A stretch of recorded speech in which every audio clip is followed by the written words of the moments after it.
Welcome to Swaraj news. BJP MP అభ్యర్థి బండి సంజయ్ ఒక match ఫిక్సర్ అని, అభివృద్ధి పనుల్లో కమిషన్ల కోసం కక్కుర్తి పడతాడే తప్ప అభివృద్ధి జరగనివ్వడని కాంగ్రెస్ పార్టీ కరీంనగర్ ఎంపీ అభ్యర్థి వెలిచాల రాజేంద్రరావు విమర్శించారు. కరీంనగర్లోని డీసీసీ కార్యాలయంలో జరిగిన విలేకరుల సమావేశంలో మంత్రి పొన్నం ప్రభాకర్ తో కలిసి విలేకరులతో మాట్లాడారు. కాంగ్రెస్ హయాంలోనే అయోధ్య రామాలయ భూమి పూజ జరిగిందని, 10 ఏళ్లు కేంద్రంలో పాలన కొనసాగించిన బీజేపీ ఇప్పుడు ఓటమి భయంతో ఆలయ నిర్మాణ పనులు చేపట్టారని ఆరోపించారు. ఆలయ నిర్మాణం పూర్తయిన తర్వాత సమర్పించాల్సిన అక్షింతలను విగ్రహ ప్రతిష్టకు ముందే ప్రజలకు అందజేసి దేవునితో వ్యాపారం కొనసాగిస్తున్నారని విమర్శించారు. చదువు సంధ్య లేని బండి సంజయ్ కు ప్రజా సమస్యల మీద అవగాహన లేదని, ఎంపీ కలెక్టర్ పర్యవేక్షణలో నెలకొకసారి జరగాల్సిన దిశ కమిటీ విజిలెన్స్ సమావేశాన్ని ఒకటంటే ఒక్కసారి కూడా ఏర్పాటు చేయలేదని విమర్శించారు. అలాంటి బండి సంజయ్ కు మరోసారి ఓటేస్తే మన నోట్లో మనమే మట్టి పోసుకున్నట్లు అవుతుందని సూచించారు. ఇక కాళేశ్వరం సబ్ కాంట్రాక్ట్ నుండి వచ్చిన అక్రమ సొమ్ముతో బోయినపల్లి వినోద్ ఓటర్లను మభ్యపెట్టేందుకు ప్రయత్నిస్తున్నారని ఆరోపించారు. మనిషి ఒక చోట మనసు ఒక చోట అన్నట్టు కరీంనగర్ ఎంపీగా ఉన్నప్పటికీ వరంగల్ మీద ప్రేమ ఒలకబోసేవారని గుర్తు చేశారు.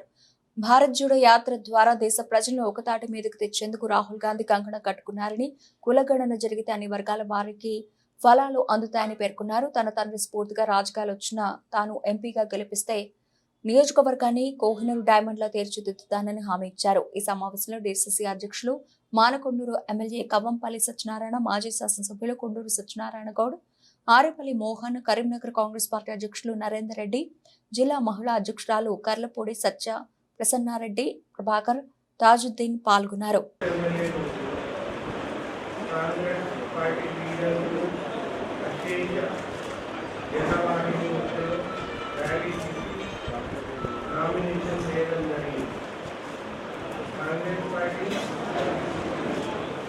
అధికారికంగా నేను ప్రకటిస్తుంది అన్ని ఆశాభావంలో ఉన్నాము. నిన్నటి జనవరి ప్రజలందరూ కూడా కాంగ్రెస్ పార్టీ గెలుపు నిర్ణయమైంది అన్న భావనకు వచ్చేసినారు.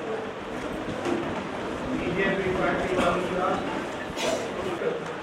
చేసిన డబ్బులు ప్రతిభావంలో దొరికితే కరీంనగర్ పార్లమెంట్ ఎలక్షన్లలో ఆ డబ్బులతో కొని గెలుద్దామనుకునే ఆలోచన ఉన్న వినోద్ కుమార్ గారికి పాతాళానికి కరీంనగర్ ప్రజలు తొక్కడం ఖాయం. ఇంకొక ప్రత్యర్థి బండి సంజయ్ గారు కరీంనగర్లో కార్పొరేటర్గా గెలిచి ఈరోజు ఎంపీగా ఎలక్ట్ అయిన ఒక్క సమస్య మీద అవగాహన లేదు. కరీంనగర్ నీటి వసతి 35 ఏళ్ల కింద మా తండ్రి వెలిచాల జగపతిరావు గారు చేసిన నీటి వ్యవస్థతోనే ఇప్పటి వరకు కూడా ప్రజలందరూ జగపతిరావు గారు చేసిన స్కీమ్ ద్వారానే నీళ్లు తాగుతున్నాము. జగపతిరావు గారు చేసిన వాటర్ ట్యాంక్ వేయండి, జగపతిరావు గారు వేసిన పైప్ లైన్ వేయండి, జగపతిరావు గారు వేసిన ఫిల్టర్ పెట్టేయండి అని చెప్తా ఉన్నారు. ఈరోజు 2 రోజులకు ఒకసారి వాటర్ వచ్చే పరిస్థితి. టీఆర్ఎస్ వాళ్ళు ఆ నీటి వ్యవస్థను అప్గ్రేడ్ చేసే ఆలోచన చేయలేదు.